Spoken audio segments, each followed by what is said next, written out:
Thanks for joining the webinar, everyone. We'll be starting soon. So in just about 2 minutes, we will begin. So thanks for joining and hang tight.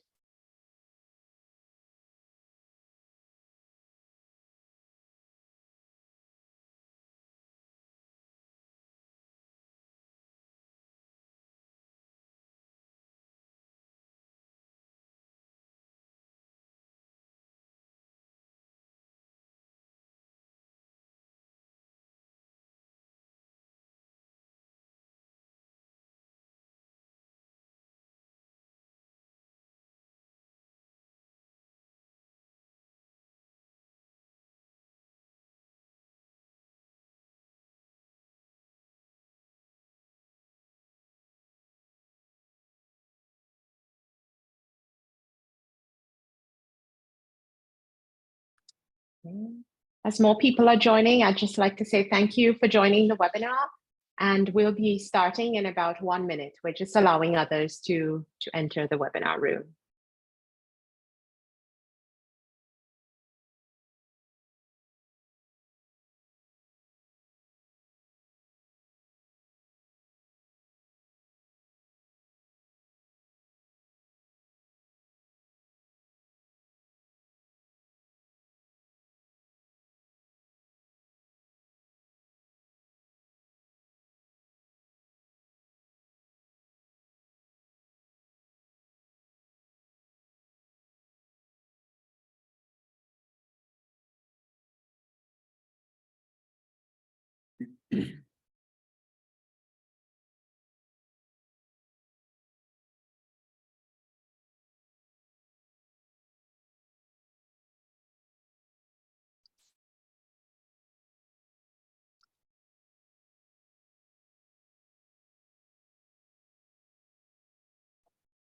Okay, welcome everyone. We're about to begin today's webinar. So I thank you for attending, and I promise we'll be in for a very exciting presentation today. So good day and welcome to the Center of Excellence Pearly Health webinar series. I am Kimberly Collar-Campbell, a research associate here at Pearly and your moderator for today's presentation. Before we begin, I'd like to let you know that any questions or comments you may have can be typed into the Q&A area at the bottom of your screen, and I will share them at the end of the presentation. So all questions will be fielded at the end of this presentation. Today, we have with us Catharina van Es from the Dementia Society of Ottawa and Renfrew County. And you know, this feels like a welcome home event because for some time, the Dementia Society of Ottawa and Renfrew County had its offices here at Pearly Health. And it's like welcoming our extended family. Now, Kat, who will be presenting today, is the project manager for the Stronger Together project, making Ottawa and Renfrew County dementia-inclusive. And this project focuses on reducing the stigma associated with dementia. Kat has spent most of her career working in the financial services industry, where she honed her skills of prospecting, presenting, and leading teams. After a 40-year career, you heard me correct, 40-year career, she retired from the Bank of Montreal and found a new way to give back to her community through the work of the project. We welcome Kat to the Center of Excellence at Pearly Health's webinar series and pass the baton over to her to share her presentation with us. Thanks, Kat. Over to you. Thanks so much, Kimberly. And yes, that is a shocking number of years to be with the same organization. Thank you so much for giving me the opportunity to tell you all about this exciting project that I've been involved in over the last 2 years. Welcome, and I look forward to sharing all of our great information and successes with you. So as Kimberly said, my name's Katrina, or Kat, and I am the project manager. I also would like to introduce you to the remainder of the team. Anna Sophia and Agatha are 2 project coordinators.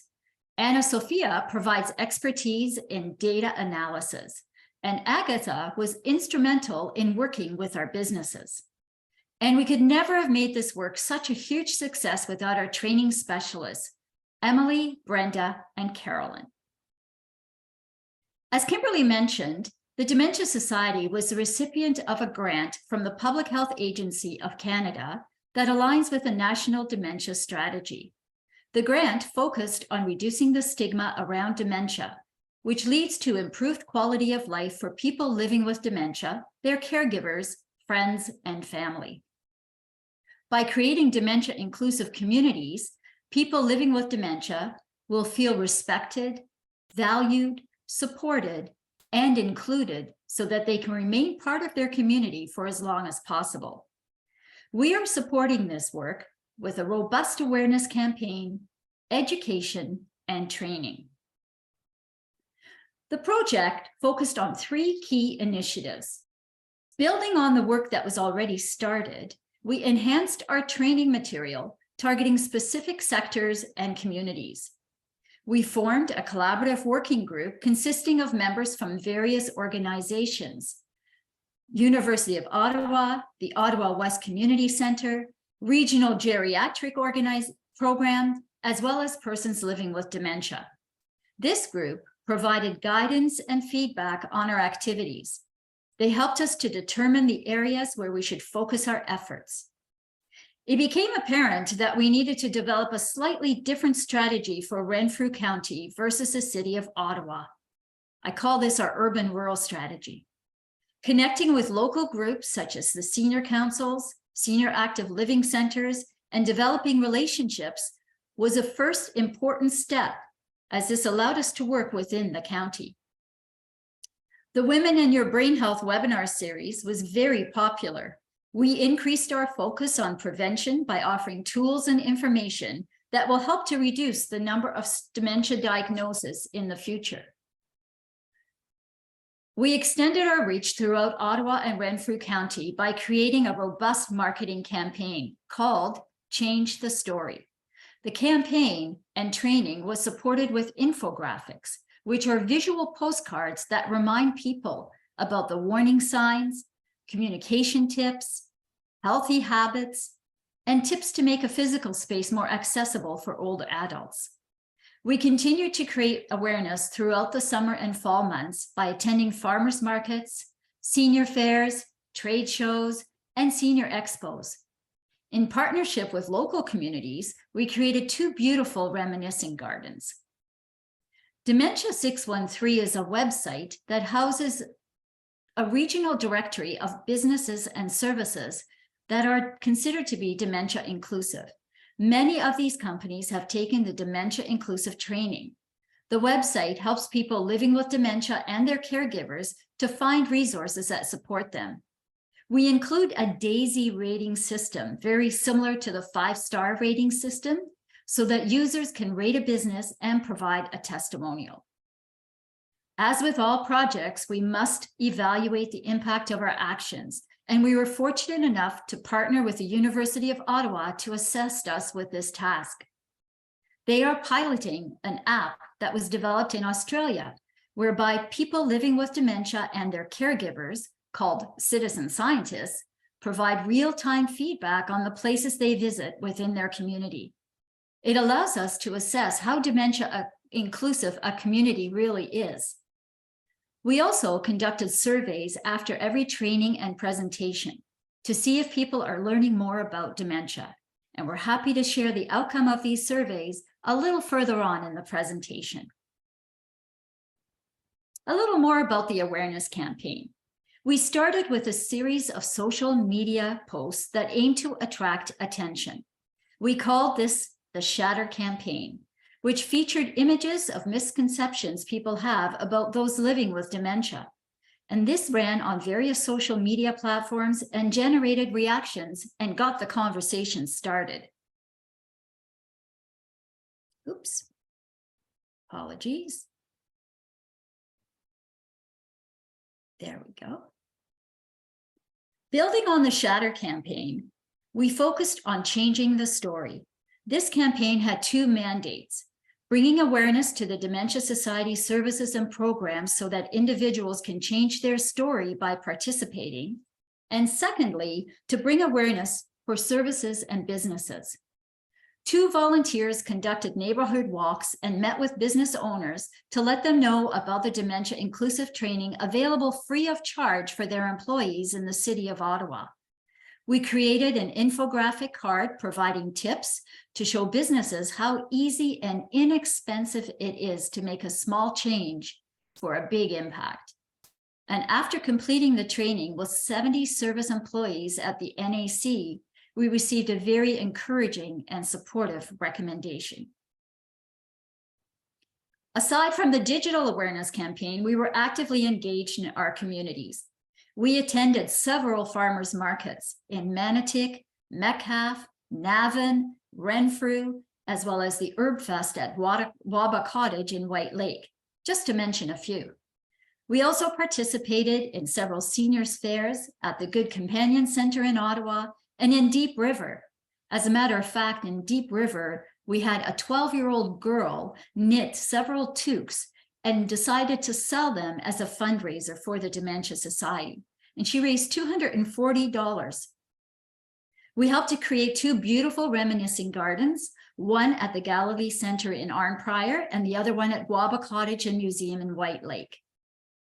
The first information fair was held in Arnprior. This was a week long and focused on dementia awareness. We partnered with the mayors of the town of Arnprior and the township of McNabb-Braeside. Both communities have in their mandate a focus to create dementia-friendly community. The week was opened with a flag-raising ceremony, followed by an information fair the following day. We invited the mayors to speak at the opening ceremonies, and local community groups participated in the fair, along with representatives from the Dementia Society. Throughout the week, we delivered dementia-inclusive training sessions to the general public, businesses, and school-age children. The week was a huge success and would not have been possible without the help of the numerous volunteers and support from the town. On September 25th, we hosted another information fair at the Experimental Farm here in Ottawa, where we showcased all of the services and programs available through the Dementia Society to help people living with dementia and their caregivers.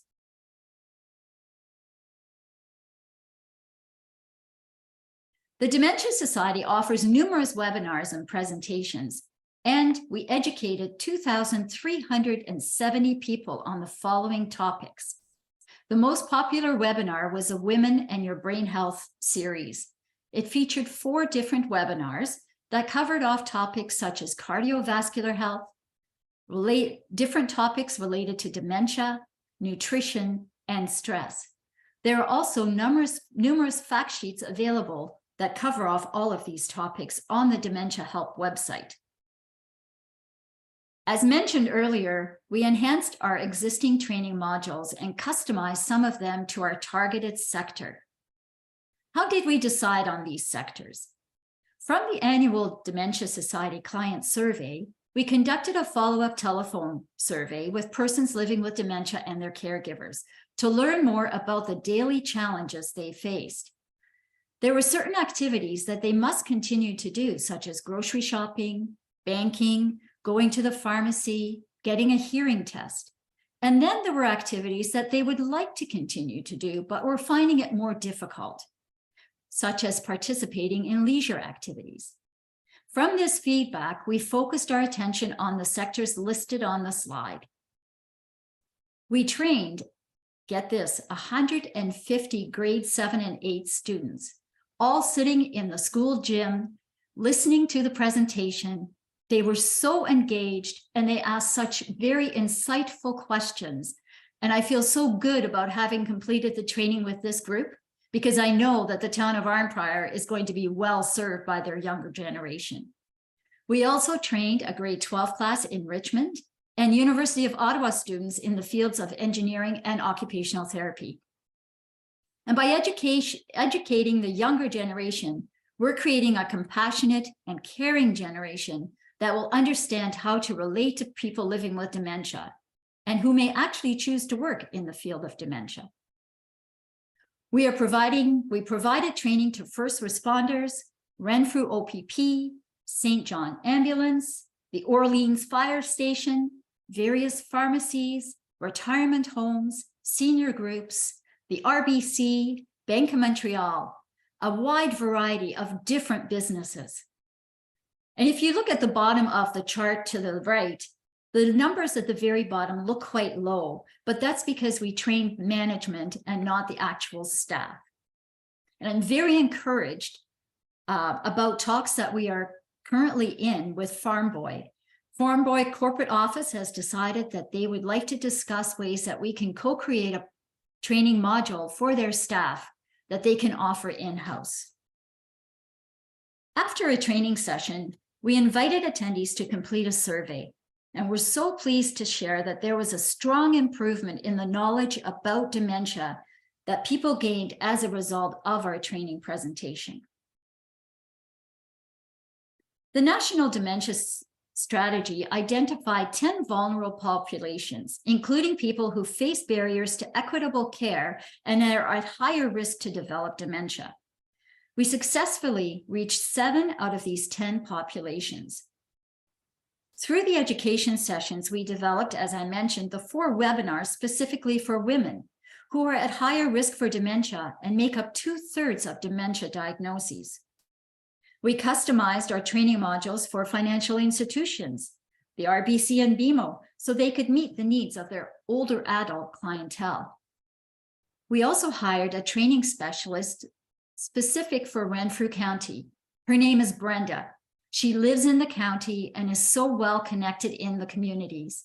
And this really helped to increase the number of training sessions that we were able to offer there. We designed French training modules and e-modules as well to target the smaller Francophone communities.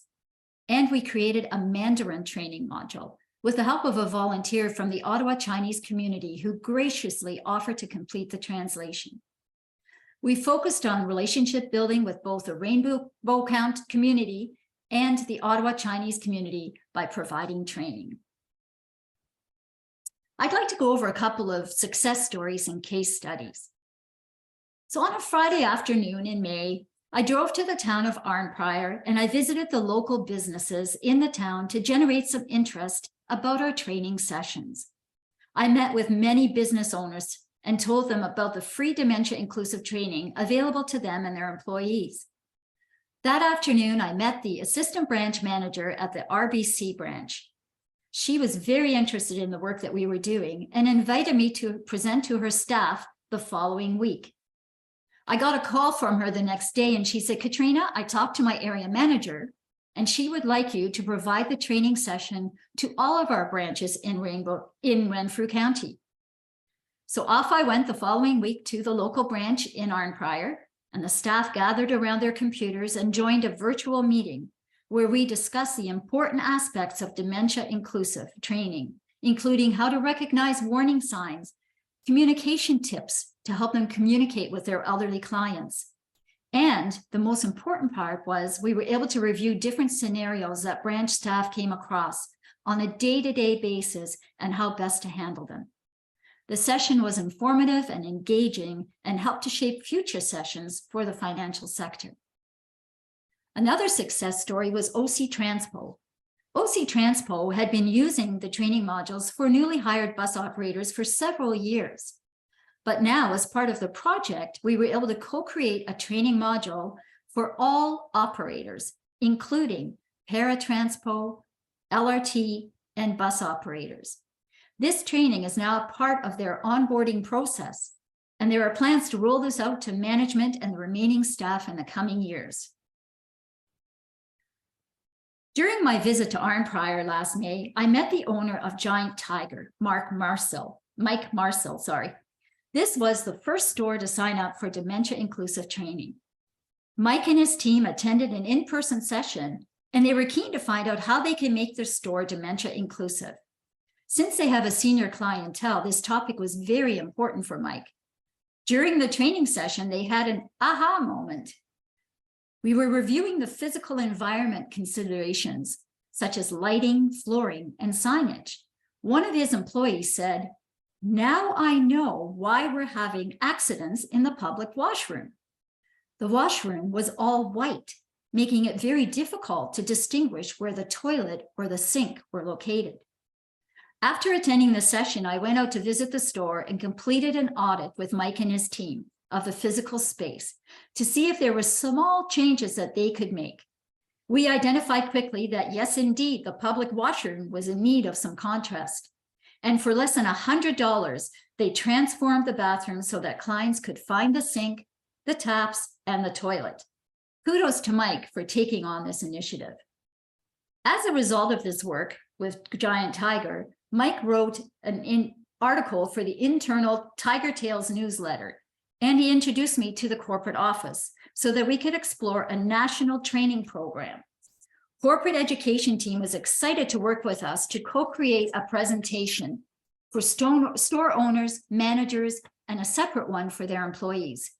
The training is offered online and can be completed at any time across Canada. Giant Tiger is now in line to receive a prestigious retail award for making an impact in their community. Just recapping our objectives. So the objective was to reduce the stigma around dementia. And the way we were going to do that was through a robust marketing campaign, as well as education and training. And I'm so happy to say that as a result of all of our efforts, we reached 514,000 people and generated 3.3 million web hits, which are called impressions, which really means that it measures the number of people that click on our social media posts and actually read them. And some more amazing statistics here that we have on the slide. Some that we've covered off and some that I'd like to highlight. We reached out to 116 politicians by sharing the announcement of our grant to see if they would offer support by making dementia a key area to focus on in their riding. Several politicians responded and introduced us to key stakeholders in their communities. We created information videos that were displayed on hospital digital boards so that people sitting in the waiting area could learn more about dementia. And this resulted in 5,000 impressions.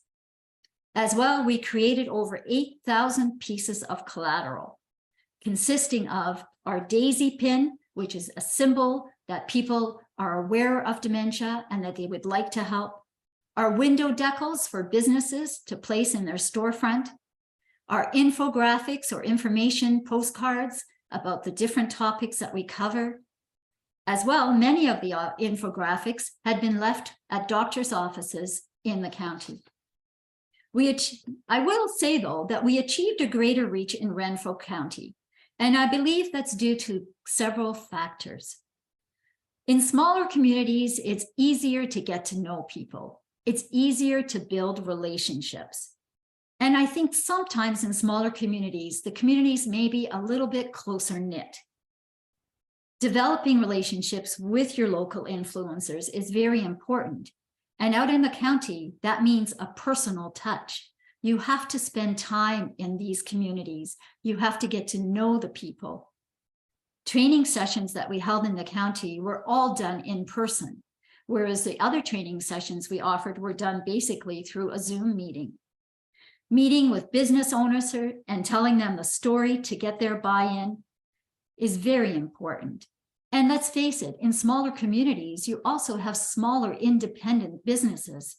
We call them mom and pop shops versus the big chain stores that you see in the city, where you have to get corporate head office approval before being allowed to deliver a training session. As well, we mentioned the work of Brenda, my training specialist, and I have to tell you, she has been fantastic. Word of mouth helped to spread the good work that she was doing. We are, however, making inroads in the city of Ottawa. We provided training to the city bylaw officers, the NAC, the Shaw Centre, several seniors residences, and OC Transpo. As mentioned, we're working with Farm Boy to co-create a training module for their internal training department. We've just scratched the surface in the city, and there's so much more that we can do. The Dementia Society will continue to offer training sessions, and one of the training specialists has agreed to stay on as a volunteer trainer. We've also made all the training modules available on an e-learning site called Thinkific, where users can complete the module at their own pace and on their own time. So how do we know if we've been successful? Did we actually reduce the stigma? Well, we noticed that through our social media posts, people were more openly talking about dementia. They were sharing their stories. They were sharing their experiences. We also noticed that on LinkedIn, there were more visits to our posts from professionals who were starting to take notice of the work that we were doing. And as a result of creating awareness, referrals from healthcare professionals to the Dementia Society increased by 153%. People may be more comfortable going to their healthcare professionals to talk about dementia. How do we know that our communities are dementia inclusive? We receive feedback from customers at the Giant Tiger store in Arnprior that the public washroom is so much easier to navigate, and the staff has also noticed fewer accidents. As I mentioned earlier, we partnered with the University of Ottawa, who are working on the evaluation program that includes the use of the Citizen Science app. We're currently in the recruitment and information gathering phase. And I would like to send out a big shout out and ask if anyone would like to become a citizen scientist. If this work interests you, please reach out to Kimberly, and she would be pleased to tell you all about it and what it requires you to do. I'd also like to send a big thank you to all of the service organizations and businesses and general public who had participated in the training and shared our social media posts. A thank you as well to all of the volunteers, to the employees and staff at the Dementia Society, and everyone in the communities that helped to make our events such a huge success. You all helped to raise awareness about dementia and supported the creation of dementia-inclusive communities in Ottawa and Renfrew County. The last thing I wanted to tell you about is the dementiahelp.ca website. This is the dedicated website for the Dementia Society. And on this website, wealth of information, from fact sheets to learning about our awareness campaign and the playbook that we created. The playbook is a resource for anyone who needs ideas or inspiration on how to create a dementia-inclusive community. The playbook includes information about the strategy, how-to guides for the various activities, and numerous tools and resources, including our infographics, which are all available for anyone to use. I hope that you can take some time to check out this wonderful website. At this time, I'd like to thank you very much for your time this afternoon, and I look forward to your questions.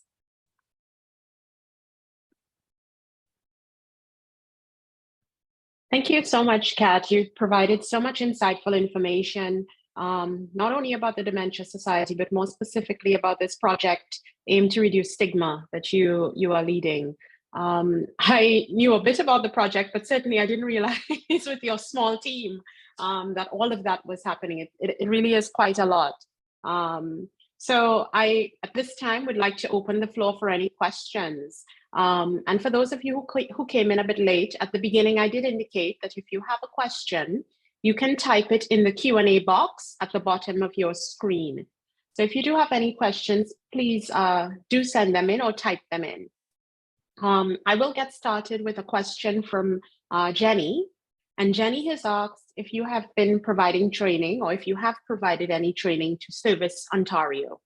And I suppose if you haven't, to indicate maybe if this is a possibility or if there has been interest.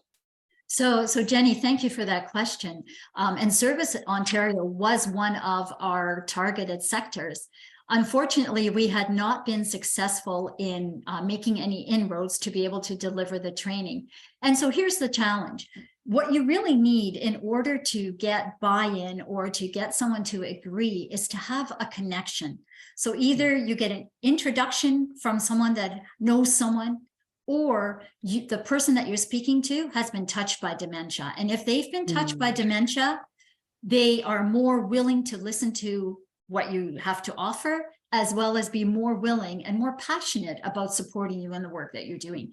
So we would like to continue to reach out to Service Ontario. And if anyone has a contact out there, I'd love to hear from you. This certainly would be the audience for that. I suspect we have many persons tuned in who may be able to make those connections or may be able to suggest other possible businesses, entities that we ought to be reaching out to. And I would like to mention also that at the end of this webinar, our participants will be receiving a feedback survey link. And we encourage you to please click on that link, and you can provide us with additional ideas, or which we will relay to Kat about potential areas that you would like to see focus on, or businesses or entities as well. So thank you for that, Kat. I think one of the things that you spoke about, while you didn't say it in that way, it struck me, the importance of intergenerational engagement. When you spoke about the training and the 150 grade 7 and 8 students who had been trained, it struck me that we ought to start very early, yes, sensitizing and making people aware, and that this sort of training is beneficial. Have you seen a lot more traction in that area? Is this an area that the Dementia Society is keen to go into, or this project has the ability to keep some work going or continuing? So I agree with you, Kimberly, in that reaching out to our younger generation is really important. Many of them have relatives that may be living with dementia. And so at first I had some hesitation about, providing training to grade 7 and 8 students. However, like I said, I was really impressed with how well they received the information, internalized it, and actually figured out very quickly, okay, that man that we have seen outside after school every day, he may have dementia, and maybe now we know how to react to him or how to communicate with him. So that was wonderful. If we look at what the Dementia Society is doing right now, they are receiving, they have a volunteer program called Make a Connection, and they're working with, I believe it's the University of Ottawa, who sources students that become volunteers and are paired with a person living with dementia to provide some volunteer hours that gives the caregiver a little bit of a break, and they will get together with a person living with dementia. I honestly do believe, though, that we need to continue our work with the younger generation so that they do become caring, compassionate, aware, and that they can help move this work forward. Because as we know, the number of people living with dementia is going to increase significantly in the coming years. Yes. Thank you for that, Kat. I think that you touched on everything there, and we hear your passion, of course. I see another question from Jenny, and this is a good one. Jenny asks, you mentioned a sticker for businesses. What does it say? Does it say this is a dementia-friendly business? What does it look like? So actually, it doesn't say that this is a dementia-friendly business. The Dementia Society, as part of their branding, has a daisy. And the daisy is the symbol of the Dementia Society. You can see it above my head here. And what we've done is we created little pins, daisy pins, that people wear, and that would be the people that have taken the training. And then it's a daisy that says the Dementia Society of Ottawa and Renfrew County that gets placed in the storefront window. Okay.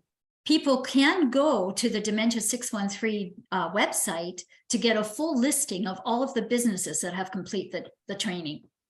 I like hearing that, Kat, because, for a lot of people who have relatives, friends, or colleagues with dementia, when they go out into the community, there's a level of angst in taking them to go to businesses, to retail shops, even to healthcare providers, because you wonder about how they'll be received, whether they'll be welcomed, whether people may understand their behavior, whether people would be patient as well. So I do like that idea. Can you repeat that resource again, where we can go to see the list of businesses? So the website address is dementia613.ca. Dementia613. Yeah, that certainly is quite helpful. We do have a question, a comment from Denise. And Denise is quick to point out that it's not a question. She just wanted to say that she loves and appreciates your work and your efforts in making this world better for all of us to age. And I think, you know, the way that Denise encompasses everyone, because we're all aging, it is an inevitable process. And really and truly, the work of the Dementia Society of Ottawa and Renfrew County and other such entities is really to leave the world in a better way than we met it. You know, we all envision things. And perhaps, as you indicated, Kat, that might be a good segue. When you spoke about the challenges faced with, you know, when engaging with organizations that are based in the city versus in the more rural areas, is this a question of we have to allot more resources, as in financial resources, more time on the ground, maybe trying to make the connections? Is it possible? Is it, I mean, how feasible is it? I actually think, as I said, we've scratched the surface. And as you indicated, it's a small team that I have here. And unfortunately, funding for this project ends this month. However, there is so much work that we can continue to do. And we've built really good momentum. And I'm starting to make some inroads with the corporate level offices. So Farm Boy being the example. We've already done it with Giant Tiger. I did do a presentation to Bank of Montreal Investor Line call agents who are located in Toronto and Montreal, so outside of our area. But I'm one person. And so to your point, we need more grant money, and we need to have a team of prospectors who can go out there and hit the streets and really canvass the city of Ottawa. Yeah, and I suppose, as you mentioned, the idea of word of mouth, sort of having an inroad, having a contact is so important, and it's something that we tend to overlook, you know, because often when we send an email about a study, it may not be enough. We need to have that one-on-one engagement, that interpersonal connection. You speak about your work with RBC and the Giant Tiger. Certainly, we know that Giant Tiger is one of the establishments that many older adults do frequent. And so hearing about the traction that you gained, even if it was just in one store, the ability to now link to the corporate office presents some avenues for making those inroads. I mean, I think it's worrisome now to think that, you know, the project maybe, you know, coming to an end this month, just as you're making this sort of inroad. And so I wonder about the continuity of this sort of engagement and effort. How can we ensure sustainability, scale up, and continuity? Yes, and that's a really good question. And it's something that we have been working on. So, I mean, we have tried to create as many online learning modules of the training sessions. So first responders, healthcare workers, the general public can go to the Thinkific website, and all of our presentations are on that particular website. However, the prospecting piece is something that we're still working on. We are looking to perhaps have someone who has a passion of working with businesses and not being fearful of outreach or going in the community and speaking to people about this work. Hopefully we can find perhaps a volunteer who can take on this work. There may also be an opportunity to apply for more grant funding in the fall to continue on with this work. In the meantime, though, if you have businesses that show an interest, or if you hear of someone that would like more information, I have agreed to actually allow a little more of my time for another month or so until we get the sustainability piece figured out to continue to address any of those leads, because you know, I'm really somewhat saddened that the project is coming to an end, given all the work that we poured into it, right? And I really have enjoyed this. It's been fantastic work. So I think we can definitely see your passion and the level of your involvement and engagement. And as we keep saying, with such a small team, to have had such an amazing reach. Even when you quote the numbers related to your impressions, the social media hits and so on. A lot goes into that level of marketing and creating catchy videos and catchy recordings and catchy posters even. Is this an area that you had to outsource? How can we go about if we wanted to have that level of impact Is there a specialist team? How do we have that kind of reach? I know many of us are engaged in work with older adults or with persons with dementia, and we're looking to achieve the heights of what you have in terms of the hits and the impressions. What does it take to get to that? Yeah, so we actually did outsource the creation of our awareness campaign as well as our social media posts. So we outsourced that to a marketing company, our web design company. And they, as you have said, have done a fantastic job. But there are other avenues available to people and organizations. There is an organization out in BC called RIPEN, RIIPEN, which actually will match creative design students or web design students to certain projects. And so I found about this organization much later on in the project. But for anyone else that, you know, may not have the funds available within their budget to hire a third-party marketing firm, this is a wonderful option because it gives the students the work that they need, right? It's a relevant experience, and you get it at a much reduced cost. Okay. All right. Thank you so much, Kat, for all of that and for sharing that useful resource. I'm sure many of us are going to feverishly now be Googling this RIPEN, RIIPEN, to see how we can be matched, because certainly it's a specialized skill. You know, and even if you do have the theoretical information, getting it out there and getting it to reach its intended target is a whole other ball game. Again, I'd like to encourage those who are attending, if you would like to post your questions, please put in the Q&A box. You can type in the box and I'll be able to read the questions. In the meantime, though, Kat, I do have another question. You mentioned about these reminiscing gardens, I believe they were called. It really, you know, many of us aren't familiar with that term. I'm picturing some sort of lovely sensory garden of some kind. I don't know, but perhaps you can tell us a bit more about these, about their location, about the, you know, where did the idea come from, and about the maintenance. How is it able to continue going in communities? So absolutely. So reminiscing gardens, it actually comes out of the UK. So when I was doing some research on dementia and developments and what other countries had done, I came across a reminiscing garden. And then I also found that the Osgood Museum, just south of Ottawa here, had created a guide for creating a reminiscing garden. So I asked permission from them to use their guide. And then we used the guide to help create two gardens. Both are in Renfrew County. So the one is in the Galilee Center in Arnprior, and the other one is at Waba Cottage and Museum in White Lake. What the reminiscing garden is it's basically creating a garden space, and you encourage volunteers from the community, volunteers from the local schools, as well as persons living with dementia to come and create the garden. You go to your local garden center and you see if they're willing to donate soil or plant material.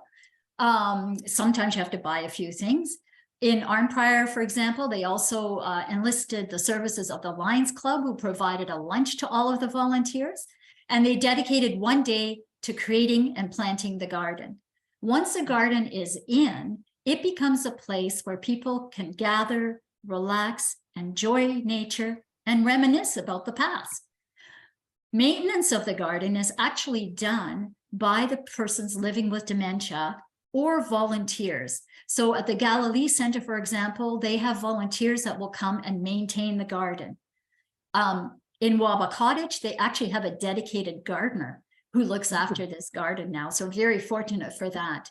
We also had partnered with an organization, Roots in Nature, who would like to offer creating a reminiscing garden at the new offices of the Dementia Society. So this is something that we're planning for this year, where we create a garden right beside our new offices. And then what we do is we create a horticultural program for our persons living with dementia, who will then maintain the garden. Oh, I love the sound of that. That sounds wonderful. Perhaps this would be a good time to plug your new location. You know, especially for those who are at Pearly and know you've moved. Yes, so we used to be at Pearly, as you know, and we have now moved over to Saint Laurent Boulevard. I believe Yes. I'm just going to make sure I get the correct address for you. It Yeah, is, sure. here we go. The new address, 2327 Saint Laurent Boulevard. Yeah. And you will Well, find us there. oh yes, we're just waiting eagerly to hear about this horticultural program. I suspect you'll get quite a lot of interest there. It certainly is something, especially in the spring and summer months. I can see it really flourishing. So let me just double check to make sure. Have we responded to all the questions? So I see Brenda has said, I live in a condo building and there are a number of my neighbors who have dementia. I would like to know how we could help support their neighbors. We don't know if reaching out to try to help is crossing the line, but care for these people and want to help. Yes, how does one go about? Are there resources that the Dementia Society has that would allow that? So Brenda, that's a great question. And I can share with you that we delivered a training session to one of the condo boards at one of the condominium buildings in Ottawa. So what the board did is they had reached out to me because they had had an incident that happened in their building, which involved a person living with dementia. And we got to talking about that incident. And what we decided was, why don't we offer a dementia inclusive training session? And we open it up to the board as well as all of the residents within the condominium. That's what we did. And we had great participation. And what it did is it highlighted how to recognize warning signs, how you can communicate with someone that has dementia, as well as what you can do to help them to make things a little bit easier, particularly when you look at their physical surroundings. We don't quite often consider our physical space, such as lighting, such as the noise level. Is noise coming from competing devices? Such as choices. Are we giving our people too many choices? Let's just give them a couple of choices. There are many small little things that we can do to make life just a little bit easier for your persons living with dementia. So Brenda, if your condominium board would be interested in hosting an information session, let me know and I will make sure that Carolyn will get out to your condo board to do that training. Yeah, absolutely. So thank you so much for that, Kat. So Brenda, feel free to reach out to the Dementia Society of Ottawa and Renfrew County. They have an amazing website with lots of resources and they'll be able to better serve you. And I like that idea of the condo board, so it's not like you're going over to your neighbor and saying, hey, I've noticed that, it's sort of a, you have the training at the condo level. I do like that. I have a question here from Jenny, and Jenny asks, is the city of Ottawa, including mayor and councillors, aware and supportive of this project? That's a good question, Jenny. I would say that when we did our initial media release of the project, it was sent out to all of the politicians, including the mayor and the city of Ottawa. I must say that we did not get a lot of feedback. And part of that could be also that we did not necessarily follow up with the mayor of the city of Ottawa. We did, as I said, get very good feedback from the two mayors in the county, but that's also because they have dementia as part of their town mandate, right? They have it in their mandate to make their communities dementia friendly. And I'm not sure that that is also included in the city of Ottawa's mandate, but that's definitely another area where we should be reaching out to, because that could open up many doors to different organizations where we could provide the training. Yeah, absolutely. Thank you so much, Kat. I see we have another question around this idea of transport, and I suppose people being sensitive to the needs of those with dementia, and especially now, Kat, where we have, Uber and you have Lyft and all sorts of other services. So as you indicated, OC Transport is just scratching the surface, and paratransport just scratching, because there are layers, so there it presents the opportunity to engage with quite a lot of stakeholders, but as Kat mentioned, her team is quite small. And then again, funding is an issue, but certainly the seed has been planted, and we do hope that there'll be traction and there'll be, greater linkages with persons, one-on-one contacts in corporate offices and so on, that will allow for this to be put on the front burner. so that we can see much more. Well, Kat, I mean, we can keep going about this because I think that our participants and yourself, you all are also passionate about older adults, especially those with dementia. But at this moment, I think we'd have to invite you back for, for another presentation because we have come sort of to the end of our time. And I would like to thank you for your wonderfully insightful presentation today. I think that you shared with us quite a bit about the Dementia Society and what certainly is a project that we hope will have immeasurable positive impact. I know that you spoke about the playbook, which is available online, and I want to encourage participants here today to check out the playbook and let's see how we can extend the reach and scale up and keep this rolling, keep the ball rolling. We don't want to drop the ball or reverse the progress that we've made. Okay, so thank you very much, Kat, for a wonderful presentation. I do want to say two more things before our participants leave the room, though. So the first thing is that I want to ask you to complete the feedback survey, which will come up on your screen when you are exiting this webinar. And the second thing is that I would like to invite you to our April webinar, which will be held on April 12th at the same time, 12 to 1 p.m. And it will feature Dr. Virginie Kobigo. And she will tell us a bit more about collaborating on research to improve cognitive accessibility. So again, I want to thank everyone for attending today. I want to thank Kat for presenting today. And I look forward to seeing you at Dr. Kobigo's presentation in April. So thank you, everyone, and have a good evening. Thank you very much, Kimberly. Okay, thank you, Kat.